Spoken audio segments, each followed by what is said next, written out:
semuanya, perkenalkan nama saya Yozita Hartati. Saya mahasiswa Fakultas Hukum semester 3 Universitas Bangka Belitung. Nah, sesuai dengan judulnya, saya akan menjelaskan atau menyampaikan materi tentang materi muatan konstitusi. Poin yang pertama adalah konstitusi sebagai general agreement, civil religion, dan hukum dasar. Kesepakatan umum atau persetujuan atau konsensus di antara mayoritas rakyat mengenai bangunan yang diidealkan berkenaan dengan negara. Kata kuncinya adalah konsensus atau general agreement. Jika kesepakatan itu runtuh, maka runtuh pula kekuasaan negara yang bersangkutan. Dan pada giliran perang saudara atau revolusi yang terjadi modern pada umumnya dipahami berdasarkan atau bersandar pada tiga elemen kesepakatan, meliputi yang pertama, kesepakatan tentang tujuan atau cita-cita bersama.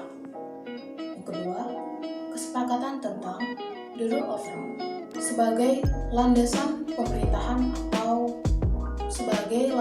pemerintahan atau penyelenggaraan negara.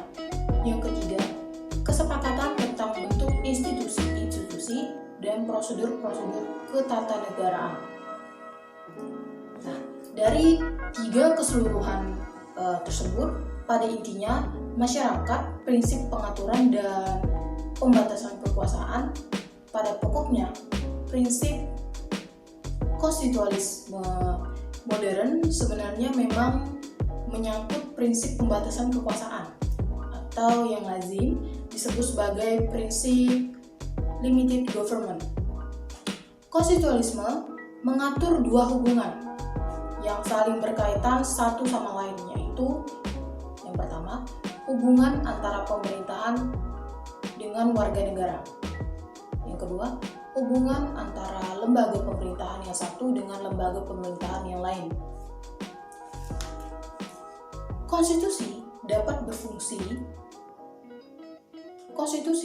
berfungsi sebagai pengganti raja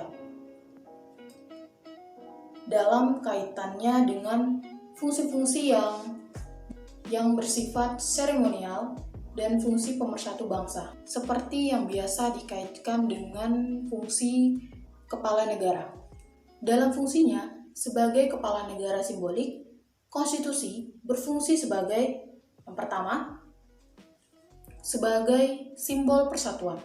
Yang pertama, sebagai simbol persatuan. Yang kedua, sebagai identitas dan keagungan nasional suatu bangsa.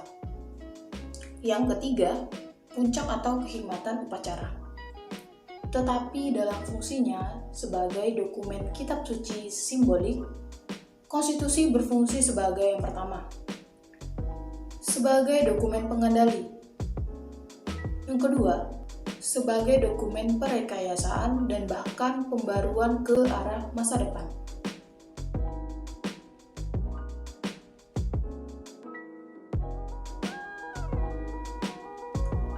Lanjut, yang kedua, materi muatan konstitusi. Ada beberapa para pakar yang mendefinisikan pendapat mereka mengenai muatan konstitusi. Muatan konstitusi menurut Miriam Budiarjo lebih luas cakupannya, yaitu maksudnya perubahan konstitusi sebagai salah satu muatan konstitusi. Muatan konstitusi menurut Miriam Budiarjo adalah sebagai berikut. Yang pertama, organisasi negara. Misalnya, pembagian kekuasaan antara badan legislatif, eksekutif, yudikatif. Kemudian, pembagian kekuasaan antara pemerintah federal dan pemerintah negara bagian.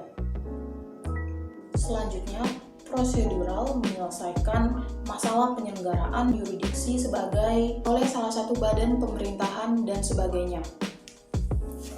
Yang kedua, hak-hak asasi manusia. Yang ketiga, prosedur perubahan undang-undang dasar. Dan yang keempat, ada kalanya membuat larangan untuk mengubah mengubah sifat tersebut, mengubah sifat tertentu dari Undang-Undang Dasar. Berhubungan dengan konstitusi di zaman modern, tidak hanya memuat aturan-aturan hukum, tetapi juga merumuskan atau menyimpulkan prinsip-prinsip hukum, haluan negara, dan patokan kebijaksanaan, yang semuanya mengikat penguasa.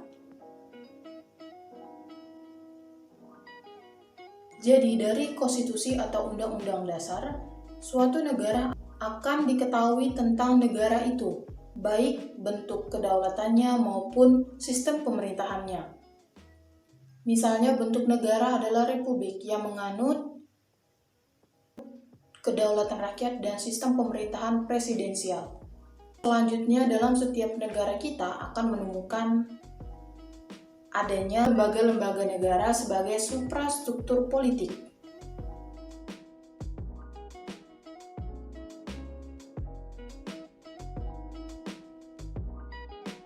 Ketiga, supremasi dan perubahan konstitusi. Yang pertama, supremasi konstitusi. Pengertian supremasi konstitusi, kedaulatan adalah kekuasaan tertinggi di suatu negara. Supremasi parlemen dilandasi oleh pemikiran bahwa manifestasi kedaulatan rakyat adalah pada pemilihan umum anggota parlemen, sehingga parlemen adalah manifestasi rakyat itu sendiri. Supremasi konstitusi lahir dari pemikiran bahwa wujud perjanjian sosial atau tertinggi dari seluruh rakyat adalah konstitusi, sehingga memiliki kedudukan sebagai hukum tertinggi. Ketentuan ini dalam pasal 1 ayat 2 Undang-Undang 1945 sesudah perubahan merupakan penegasan dianutnya supremasi konstitusi. B. Konstitusi dan peraturan perundang-undangan di bawah konstitusi. Konstitusi sebagai hukum tertinggi mengatur tentang prinsip dasar penyelenggaraan negara, substansi hukum dan lembaga-lembaga negara beserta kewenangannya. Oleh karena itu, sistem peraturan perundang-undangan dalam satu sistem hukum nasional disusun secara hierarkir peraturan perundang-undangan yang berlaku. Pada saat ini adalah yang diatur dalam Undang-Undang Nomor 12 Tahun 2011 tentang pembentukan peraturan perundang-undangan. Pasal 7 UU Peraturan Perundang-undangan menyebutkan jenis dan hierarki peraturan perundang-undangan. Kedua, perubahan konstitusi. Walaupun suatu konstitusi dibuat secara ideal untuk jangka waktu yang lama, namun selalu terbuka peluang untuk adanya perhatian. Perubahan konstitusi ini tidak sesuai harus dilakukan dengan mengubah dokumen tertulis konstitusi.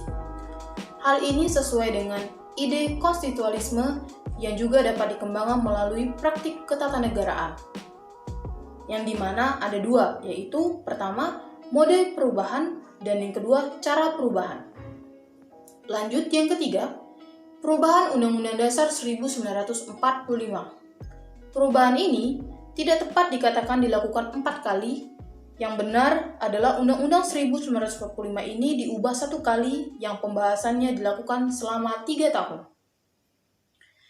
Dan pengesahannya disahkan dalam 4 tahap sidang MPR pada tahun 1999, tahun 2000, tahun 2001, dan tahun 2002.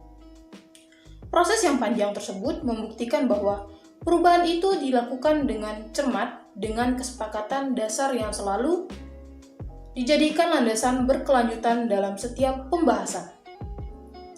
Tidak mengherankan jika perubahan yang disahkan hampir seluruhnya dapat disepakati secara bulat dan hanya satu ketentuan mengenai kompensasi keanggotaan MPR yang diputuskan melalui pemungutan suara. Kalaupun hasilnya saat ini masih menimbulkan reaksi dan berbagai persoalan, ketatanegaraan hal itu adalah suatu kewajaran dalam setiap perubahan. Demikian video dari saya. Mohon maaf bila ada salah kata atau dalam penyampaian di video ini. Sekian dan terima kasih.